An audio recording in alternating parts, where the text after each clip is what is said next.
Toute la filière économique, c'est une très très belle vitrine. Une vitrine, certes, mais également un tremplin pour tous les jeunes qui souhaitent se lancer sur cette voie professionnelle.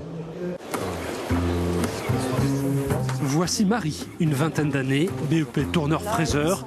Maintenant, elle vend des bateaux de 300 000 €.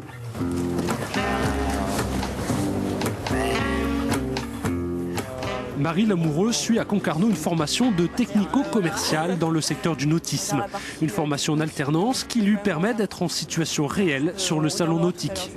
On a beaucoup de personnes et si on se trompe une fois, on a une nouvelle personne qui arrive 2 minutes après et on recommence. Donc oui, c'est très formateur. Sur 10 jours, on avance. Ce qu'on peut faire, on peut s'asseoir et vous me dites ce que vous souhaitez dans le bateau et on fait un devis qui n'engage à rien. Là, je fais mon premier passage. Voilà. Après, voilà, ça... Je vais repasser le week-end prochain. Ouais. La vraie vie est un peu plus compliquée que les exercices d'école. Vraiment, au niveau des volumes intérieurs, on a autant de place que dans un 53 pieds. Marie se forme aux techniques de vente à l'Institut nautique de Bretagne. Elle pense avoir trouvé sa voie. Étienne, lui aussi en formation à l'INB, vient chercher dans le nautisme une seconde carrière. J'ai toujours été attiré par le domaine de la mer, par la plaisance, j'ai toujours beaucoup pratiqué.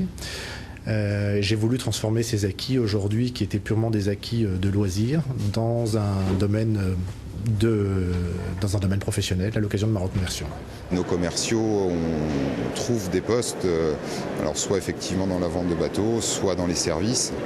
Le bassin méditerranéen actuellement, par exemple, est en réel recrutement de nouvelles compétences et de nouveaux collaborateurs. Et la façade nautique n'est pas en reste pour autant. Une cinquantaine de stagiaires de l'INB sont présents sur le salon nautique pour différentes sociétés. Chaque année, près d'un quart du contingent trouve un emploi grâce aux contacts noués à Paris.